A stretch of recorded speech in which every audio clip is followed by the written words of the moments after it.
Hey everyone, I'm Stephanie. And I'm Sandy. And this is the Italian American Stories podcast.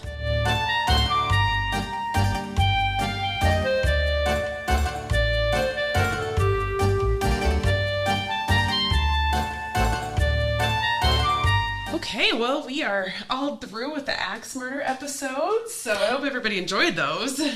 Yeah, that was good. That was 3 of them, right? 3 of them. Yeah. And if you don't include the 3 of Esther Albano. Well, that's true. Which, you know, it was axe murder was tied in there, but they were fascinating, and I'm glad that we brought them to light. But there's a part of me where I'm like, okay, it's time to... Well, that was a lot of research on your part. It was, and it was all so dark and bleak, and, right. You know, so kind of glad we're moving on to now. So, but if we do find anything, we'll definitely do, you know, a quick little update or something like that if we find another victim or something. So, or the Axeman. Or the Axeman, yeah. They finally find the guy. I went to Denver with my husband. He had a work conference. Gosh, was it last week? Yeah, it was. It was, yeah, last Tuesday. And it was kind of fun. So I just went up with him just for the day. And we're about 4 hours from Denver. So it's a quick little road trip. And I was able to meet Regina, who we did a podcast on her family. I think it was episode 22, Michael Capra. And we talked about Michael's mother, Assunta, and they lived in Leadville. And so it was really cool to officially meet her in person because we communicated, you know, over the phone, text messages and stuff. But she was really nice. It was a pretty cool meeting. So Regina and I were bummed that Mom couldn't be there, but we'll get up there next time, and Mom and I will do a little trip to there and go have lunch or something. That was a good episode. That was a good family story. Oh my gosh, it's one of my favorite episodes we've ever done. Yeah. You know, and it's fun to have somebody want to tell your family story. It's such an honor, and hearing, because we do so much, but it's all newspaper, archives, records, documents, but to have somebody's family testimony, you know, be able to say, well, I always heard this story, and we don't get that a whole lot because our stories are always so back in the day. But today we are going to tone it down a little bit and have a more lighthearted episode. We're going to go back to our Tales from the Archives. So just a quick reminder, Tales from the Archives is basically we go through all of the binders of research that I have and look for articles or stories that don't really have enough behind them to be a full episode, but we want to share them anyways. So our first episode is the story of Carmelo Trapano, and he was caught tearing up a cobblestone street. But maybe it was for a good reason. So this article comes from the Philadelphia Inquirer, and it's dated October 21st, 1913. The headline reads, Carmelo's labor unpaid, up comes cobblestones. Oh. So he's like, hey, you didn't pay me. And it says, Italian laborer digs up pavement when he fails to collect $3.30. How much? $3.30.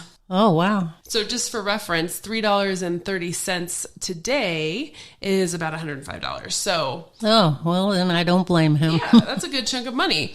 Okay. Determination written upon every line of his swarthy features. A sturdy Italian laborer, surrounded by the amused crowd, attacked with pick and shovel a central section of the cobblestone paved road. Policeman Kless of the Park and Lehigh Avenue Station House passed the spot and could see no reason why repairs were needed, where the paving had been recent. He pushed his way into the crowd and inquired of the perspiring digger. The Italian pried loose a 10th cobblestone before he answered. His English was good, even if his ideas proved bad. I work here when street was paved, he explained.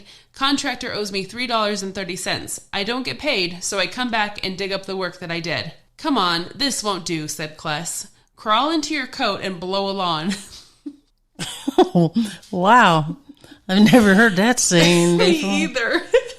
And he goes on to say, so the police officer goes on to say, this is a city street, not a sandlot on a playground. The Italian protested that he had 2 more square yards to dig up to account for the $3.30, but the police officer was persistent. He started the laborer on his way and majestically dispersed the crowd. 10 minutes later, Kless happened around the same neighborhood. He rubbed his eyes. There was the same joking crowd, and within it he could see a pick flashing in the air and hearing it clang on the cobblestones. The policeman sailed in with fire in his eyes. Later in the day, the prisoner appeared before Magistrate Wrigley, so apparently they arrested him. Yep. He had given his name to the house sergeant previously and was slated as Carmelo Trapano of 621 Washington Avenue. The pick and shovel had been arrested by Kless also. Evidence. Evidence, yeah. Sworn as a witness, policeman Kless related his experience. Carmelo nodded corroboration as the police officer went through the details. Then he took the stand. "What do you mean by obstructing a public thoroughfare and destroying paving?" the magistrate asked. Carmelo spread his arms apart and shrugged his shoulders in an expressive gesture. "I was not paid," he said. "How else could I do? I am owed $3.30 and I cannot get it. I go to the store at 6th and Market Streets and buy pick and shovel. They cost 70 cents a piece. I have just $1.40. Then I walk to the place where I had worked and I find the same spot where I dig in the street for paving. This time I dig out paving. See? I remove the work for which I have not been paid." "I'm afraid I don't see, Carmelo," answered the magistrate. "You can't destroy public property. If you've any grievance with your employer, take it out of him. You had better take 10 days to think it out." The police led Carmelo back to his cell and heard his last words as he left the hearing room. They were, "I've still got about a yard to dig up for the $3.30. Good for him. Yeah, he was like, "Fine, I'll take a 10-day break, but I'm going right back." So they put him in jail for 10 days? For 10 days, yeah. Poor guy. Yeah, think that they would have said, okay, go deal with them. Yeah. Because if you do this again, this will be your consequence. Yeah, almost like give him a warning. Right. Yeah, and say you can't dig up, because I get it, like you can't go dig up a street, but I get his feelings on it too. Yeah, like laying cobblestone, can't even imagine how hard that is. He was probably like, "Fine, right. I'm going to take back my labor." And it's 1913, I think. 1913. Who does he turn to? Exactly. Yeah, and in the article you could tell like the way that they quoted him, it was broken English, and so he probably new to America, that kind of stuff. So, but I love that ending part where he's like, "I've still got a yard to go." And I tried finding information on him, but not a whole lot out there. So, well, that's why you're addressing these tales from the archives. Yep, because I think it's still a story worth telling. Well, I thought it was cute. It is. It's really cute. So our next tale comes from the Plain Dealer newspaper in Cleveland, Ohio. And this headline reads, "Picturesque Little Italy swarms with growing Americans." And this article is dated July 31st, 1904. And it offers a really interesting description of Cleveland's Little Italy. And I actually, about a week and a half ago, I posted some of these photos on the Instagram page. Right. I couldn't wait to post them. I was like, I have to post these now. They're so cool. So we're just going to read this. It does not name any specific Italian American in here at all, but it's just a really neat description. So, okay. And like I said, it's dated 1904. Wow. Yeah, I know, it's kind of an older one. Okay. A trip to Italy for 5 cents? Yes, certainly. And that without crossing the ocean? Modern Italy, perhaps, or American Italy, if you will, but still Italy, with its strange ton, odd sights, and foreign smells. For it exists right here in the city of Cleveland, and may be visited any day at the price of a streetcar ride to the foreign colony, which is located at Lakeview between Euclid and Mayfield Road. Moreover, the traveler may not only study foreign life, but he may get a knowledge of the slow process of transformation of the foreigner into the American citizen. Here, street after street teems with a life that is wholly foreign, and the only reminders you can get of your own land are the green slopes of beautiful Lakeview Cemetery, which forms the background for narrow, unpaved streets, and the little Mayfield car line which crosses Carabel Street and goes up the Mayfield Road. The main thoroughfare of Little Italy stops into these streets at Mayfield Road at 6 o'clock on Sunday evening, and you will find yourself in a section where every doorstep, backyard, and railing is lined with dark-skinned faces, with owners clad in all the vivid hues and marked patterns of a foreign nation. Sicilians in their velvet corduroys, and groups of women, old and young, in yellow, red, blue, or pink, and many skirts, with colored bandanas over their heads and ears, leaded with gold earrings and heavy patterns meet your eye on every side. Children of all ages in costumes of all kinds, from old rose velvet pantaloons to calico aprons, only play or sit on the sidewalks, and in the middle of the street is also populated, for in the small radius of a mile you will find upward of 6,000 people. Wow. Holy Within a mile. In a mile. Wonder how many grocery stores are in there. I know, right? Because if you think about New Orleans, they were everywhere. And I thought it was really funny too.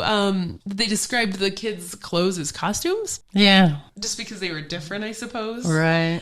Because we'll keep reading the article, but it's written by a May L. Bassett. So she obviously went down and visited Little Italy for this article that she wrote. There was another episode with costume. They called their clothes costumes. Actually, I think it was one of the first ones I did, the Angelina Garamone. Okay. Yeah, oh, it was. It was her. They were describing when they were in court for something. They were describing their outfits as costumes. Right. It was very descriptive, too. Yeah. That's interesting. I forgot about that. That's a good point. Okay, let's see. On every side as you pass along, you will hear the liquid tongue that sounds like an oft-repeated gaily golly and see the characteristic explanatory gestures and nods that almost interpret the words. So I think that gaily golly is her interpretation of the Italian language. Is maybe like what she hears. Apparently, I was trying to figure that out just by the spelling of. Is that what she hears when the Italian people are talking? I don't know. Very strange, right? She nailed it though with the characteristic gestures. Right. That makes sense. But yeah, I don't. It's like if that's what you're picking up, I don't know, lady.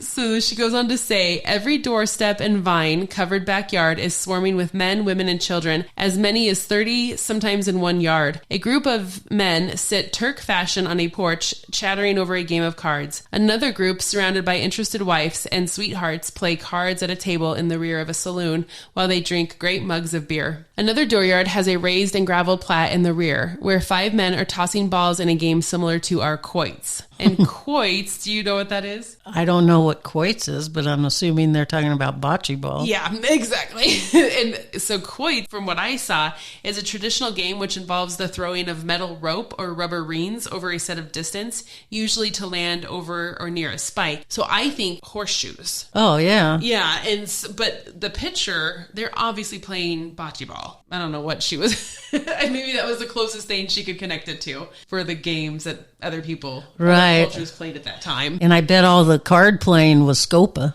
I bet you're right. That makes sense. Yeah, because she didn't really go into details about it, but she probably had no idea. Right. So she goes on to say, on the hard-beaten ground, small babies lie upon their stomachs with only a calico slip under them, cooing away and kicking their heels in the air, their mothers utterly oblivious to any dangers from earth, dampness, or dew. Like, how do you know? Yeah, I don't.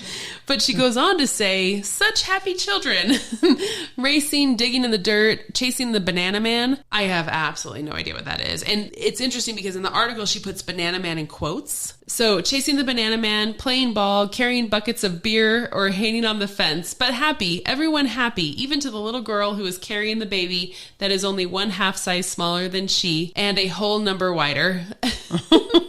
That's funny. I know.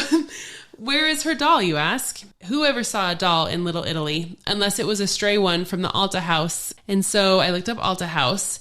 And Alta House looks like it began in Cleveland, Ohio in 1895. And it was basically a settlement house for Italian immigrants when they arrived. Kind of like a home away from home is how it was described on their website. She says, for the babies are the dolls here, and every family has a supply that will keep the little girl busy till she is too old for dolls. I like this part too, this next part.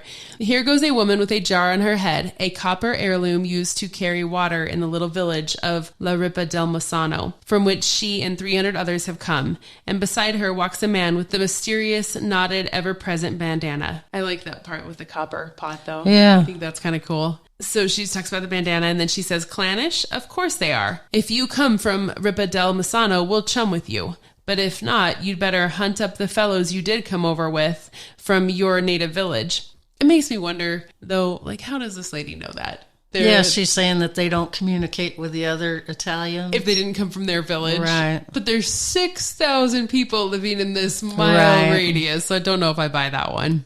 Many greet you as they pass, for everyone is polite, and if you should be there late in the evening, you need have no fear, even if you are an unprotected woman. If you show any timidness, they will say, Italian men no hurt lady, go on, while the women will study your shirtwaist and suit, and perhaps comment behind your back, looky, tea gown. And a tea gown is just a type of dress that was fashionable at that time. Oh, okay. Up here, you may come on a Monday morning when your washerwoman has felled you and hire a Louis Page or a Jessie Pett.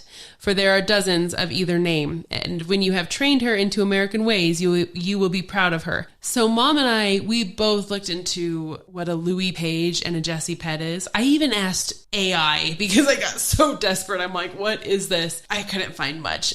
Based off of the context, I'm assuming it's like a maid or a... Right, that's the only thing I could come up with also. But kind of degrading to me that he throws that in. Yeah, like, well, your regular person who washes your clothes didn't come, so just go grab an Italian American or an Italian down in the Little Italy. Mm-hmm. Yeah, like I said, I asked AI because I was so lost on what the Louis Page and Jessie Pett was, and AI said maybe it's a term that is just local to the Cleveland area. I think even AI was like, I have no idea. So well, that was a good answer. I know. I was like, well, that makes sense. Okay, so she goes on to say, for she will work without a demand for a raise or wages every week, and she will never steal from you. So, like you said, that's a little degrading. Like, right. Just go grab one of them because they'll work for nothing, basically. Right. Yeah. She may, however, beg some old clothes of you or possibly some boards, all of which she will carry home comfortably on her head, seeing in the boards a prospective lean-to or chicken coop. Saloons, you will note, are plenty up here, but no drunkards are staggering on the street. Too much liquor makes the men ugly at times, but the most of them feel no more effect from it than you would from so much water. That's weird, right? Yeah, I don't understand what she's saying. So they're saying that, you know, they drink so much, they're so used to it. I don't know. Well, that's what I'm getting from it too, but it's almost contradictory because she says too much makes them mean, drunk and mean. Exactly. Yeah, I don't know. It's very odd, and I have to keep reminding myself this is 1904, so the language is a little odd. So she goes on to say, the stores, small and close to the street, are filled so that passageways only are left. So the old ladies will especially interact with you. None of them are very gray, most of them not at all, only a little more olive-skinned than the younger ones, and looking very dried up, but hardy and active and doing their share of baby tending. The houses, more than all else, bespeak the growth of the American citizen, for here and there among the vividly painted cottages, you will find neat white or green or brown fronts and grassy lawns with flowers, and each year a trip to Little Italy will show you that they are furnishing their homes better, dressing their families more carefully. Meanwhile, the younger ones are getting an American education, and you can catch glimpses of the time when the American flag will float over an Americanized Italy. Well, that was good. Yeah, it was a really interesting description of the little, like some of it was really fascinating and others you're like, And I think it's interesting, that last part, basically assimilating to American ways. Right, and when she opened, I was impressed with that also, because she said, take a trip to Little Italy. Yeah. You'll see this, because, you know, back then they were demeaned most of the time. Exactly. You know, where probably most people didn't want to go to Little Italy. Yeah, like, why would you spend your 5 cents going down there? Right. Yeah. And it's interesting because she talks so much at that first part, like you were saying, about how it's such an experience. You should come down here. You should see that. But then at the end, she's almost like, oh, thank goodness they're becoming...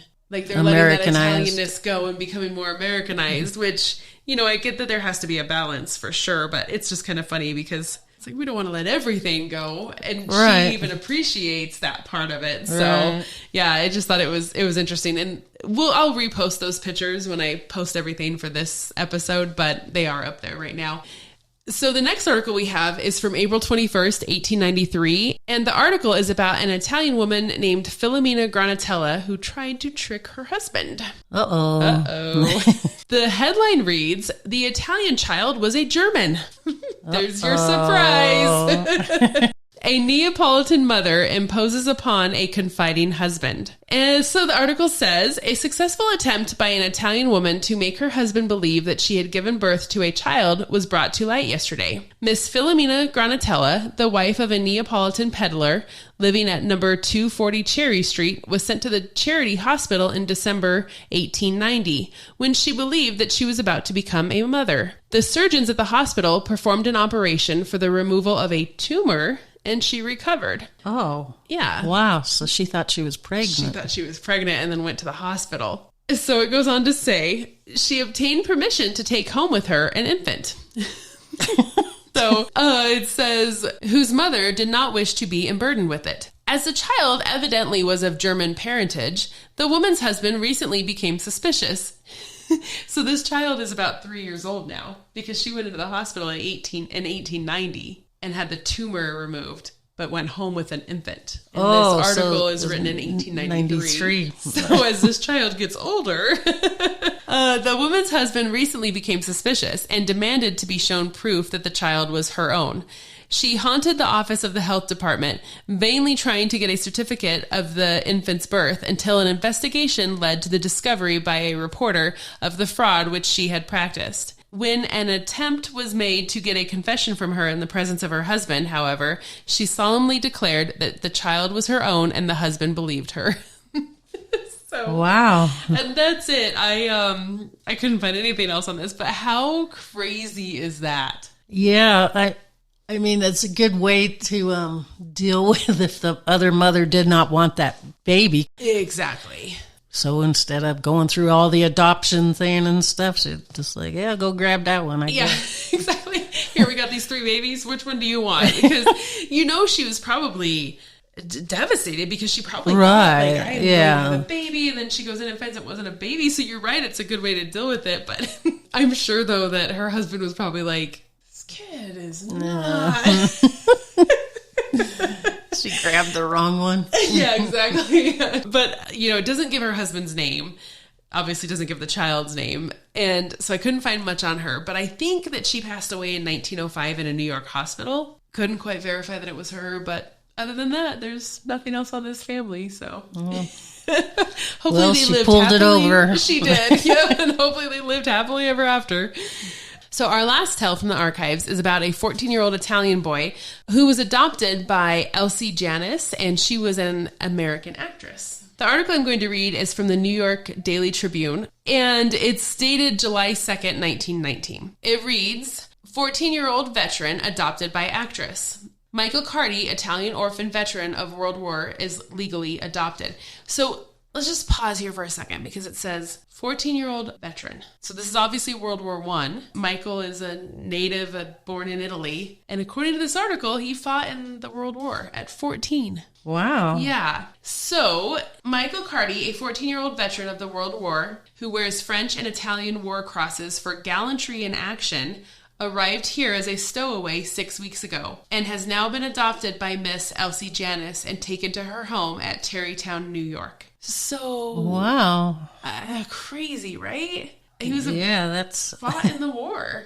And it goes on to say, Miss Janis officially adopted Mike yesterday when she deposited a bond of $5,000 to guarantee he would conduct himself in an orderly manner and would not be a burden to the United States. Okay, and so $5,000 today is about $91,000 in 1919. Whoa! So that's unfathomable. Okay, so it goes on to say, and now Mike, who until a few weeks ago slept in the open and experienced all the thrills of his older brothers in arms, is a member of the Janis household on the actress's country estate at Tarrytown. He is a violinist and speaks several foreign languages fluently. And there's a few... 14? At 14. He's a war veteran, he's a violinist, and speaks all these languages, and has now been adopted by an American actress. How crazy. Wow, what a flip for him, huh? Oh, I know, right? So Elsie, just a little brief background on her. She was an American actress of stage and screen, but she's mostly known for entertaining the troops during World War I. She was actually called the sweetheart of the American Expeditionary Force. And so during World War I, she advocated for British and American soldiers, and she would raise funds for Liberty Bonds, and she would go across seas and entertain the troops. That's good. That's pretty cool, huh? Yeah. And so, she was in a few movies, and even during World War II, she, still supported the troops and stuff. She ended up passing away in 1956 at her home in Beverly Hills. And going through censuses and just different types of documents, I could not find anything on Michael, but that doesn't mean that he didn't change his name maybe when he got here. That's true. Because she did adopt him, so maybe, I don't know, but even in this, you would think he would keep his first name. Right. I didn't even see anything with Michael in the censuses. But who knows? It's hard to say. And I couldn't find anything on him in the newspapers or after this time. But well, that was really neat that she adopted him. And, well, he was obviously a great young man. Exactly. And I read in another article that both of his parents, his mother had died a few years before the war started, but his father also died in the war. So he was an orphan. And I also saw that she was trying to adopt another boy from Ireland. So, yeah, I thought that was kind of a cool... Right. This is another one I wish I could have turned into a whole episode. Right, because it would be interesting to see how his life went. I can only imagine how different of a life he had. Right. So, but man, I couldn't find anything. Like I said, that would have been a great episode. But there is our second Tales from the Archives episode. Yeah, they were fun. A little bit more lighthearted after all the axe murdering that we talked about in the last one. So that's true. Well, we hope you enjoyed listening to our Tales from the Archives episode, and we hope you come back to listen to more stories about Italian Americans. See you next time. See you next time.